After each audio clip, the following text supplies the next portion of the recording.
Hey guys, what's going on? So today we're doing something that is very new for me.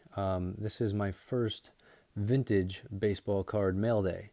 And there's been a little bit of talk, at least within the hobby, that I've been seeing lately, that there's been more attention that's been focused onto vintage baseball cards.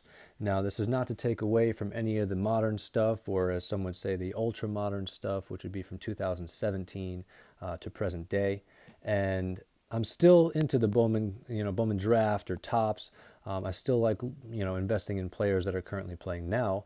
But I've definitely switched a little bit and started to focus a little bit more on the vintage players. So I'm excited about this. I definitely have been wanting to do this video for, a couple weeks now. But because of everything with the holidays and USPS, it's taken a little bit of time to get them. So without further ado, let's jump right into this, and I will show you guys a little bit of what I picked up, starting with one of the Yankees greats. This is Whitey Ford. This is a 1967 Whitey Ford. Upon looking at it, I'm roughly guessing that this would grade, somewhere in like the 5 region. I can't say for sure, but that's kind of what I'm guessing. What I noticed on some of these older cars is it's really, really cool to see that it notes their military service on the back. This is Whitey Ford, or Ed Ford, for the New York Yankees. This is 1967. So very cool card, very happy to have them. I grew up in New York, so a lot of these are going to be, Yankees, Dodgers, stuff like that. This is a Roger Maris. This is a 1959 Topps Roger Maris. I think I paid about $75 for this one. I think it's a beautiful picture. It's before he became a Yankee. 61 was when he had the record, and he hit 61 home runs, which at the current time was, beating Babe Ruth's record of 60. So very happy to have that. I think it's a really cool shot of him. Some of these older cards, like you get them and you touch them, and they feel different. There's an old, the old cardboard and stuff. It's different than the new stuff today. This is Hoyt Wilhelm. Somebody's going to have to fact check me on this. I think it was in the movie 61. I think Hoyt Wilhelm was the one that gave up the 61st home run to Roger Maris. I could be wrong about that, but I definitely remember they talked about Hoyt Wilhelm in the movie 61. And I wasn't sure. I'm still not sure, but he might have been the guy to give up the home run to Roger Maris, the 61st. Anyway, Hoyt Wilhelm is in the Hall of Fame pitcher, so I wanted to scoop this up. This is a 1957. And I got a couple cards here from 1957 that I'll get into in a minute. But before I do, picked up this guy. This is also a SGC5. This is a Ted Williams from 1958 Topps. I will say with graded cards, there's definitely, I'd say it's important to pick up vintage cards either from people that you know or already graded cards, because there's a lot of fakes out there. There's a lot of altered cards or trimmed cards. Cards have been touched up. So it is very, very important to get graded cards when you can and when you're dealing with vintage cards. I happen to know a couple of people that I trust that I can go in and take a look at their cards, and I look for altered cards, I look for trim cards. I tend to have a little bit of an eye for that, at least I think. But even with me, there are cards that can get past my eye as well. Let's see, here we go. We got a couple more. These are also the 1957 Topps. This is Gil Hodges from the Brooklyn Dodgers. I feel like this card looks pretty good. I'm still thinking, 5, 6 range maybe, but I think it's a pretty cool card. My mom used to say Hodges on the Dodgers because she grew up in Brooklyn, so I had to get this card, and I thought of her. Again, it notes the military. He was in the Marines, which is pretty cool to see. Really, really nice. Again, I did pick up a few of these 1957 cards. I got another one right here. This is Duke Schneider, Brooklyn Dodgers outfielder. Hall of Famer as well.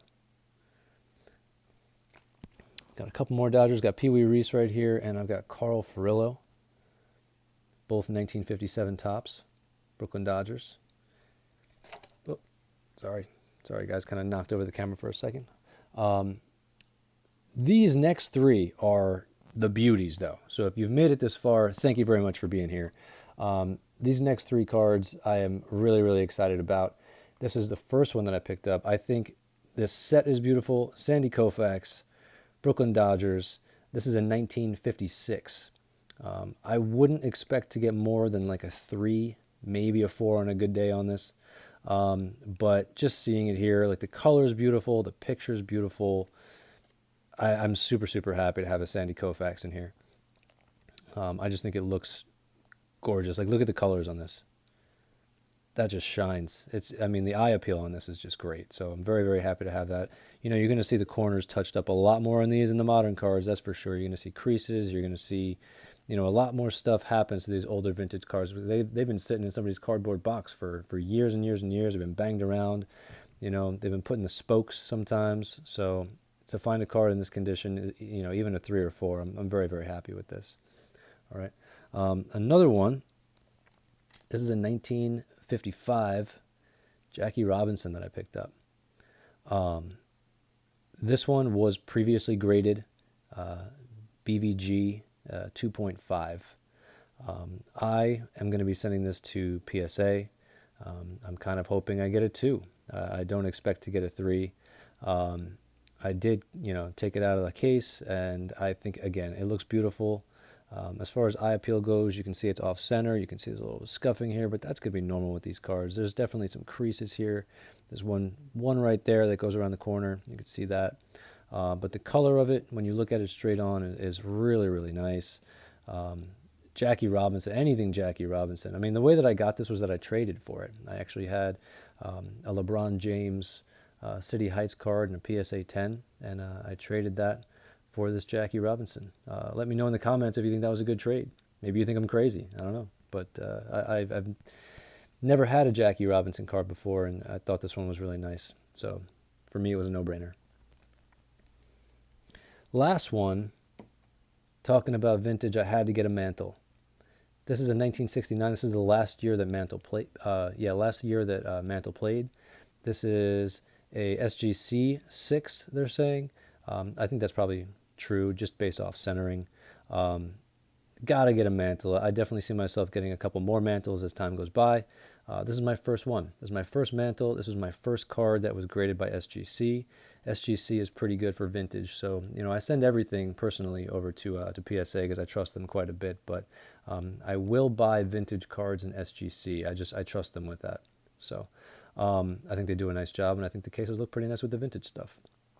So anyway, that's it for me today on the Vintage Mail Day. Just a quick little review. Whitey Ford, Roger Maris, Hoyt Wilhelm, got the Ted Williams 5, Gil Hodges, Duke Schneider, Pee Wee Reese, Carl Furillo, and then these two right here, Sandy Koufax and Jackie Robinson. I'm most happy about these. I mean, I'm loving all these cards. It's definitely a newer market for me to get into, and I'm really enjoying it so far. It's been really fun to kind of get into the older cards, and when you see them, it just kind of it's got a different feel. Not to take away from any of the modern or ultra modern stuff, it's just different. And there's a little bit of history here with each one of these pieces, and it's a beautiful thing, and I've been really, really liking it. Let me know what you guys think in the comments and everything. If you guys think I made a good trade, the LeBron for the Jackie Robinson or any of these cards, please let me know what you guys think. This is a new thing for me. If you think the market is going more in the direction of vintage or you know sticking with the modern stuff, I personally think you got to do a little bit of both. I mean, I'm not taking anything away from any of the modern players. I still plan on buying more Tatis, more Vladimir Guerrero. You know, if you can find the right places on players that you love, I think, you know, still go for it. I love prospecting. I just love baseball in general. So I would love to hear your thoughts on that. Let me know if you want to see more of this, if you guys are getting into vintage, if you want to see more vintage stuff. I'm super excited to see what you guys have to say. Again, this is my first time doing it. Let me know how I did. First Vintage Mail Day. Excited to see what you guys have to say about it. Hope you guys have a great day. And I will see you on the next one. All right. Bye, guys.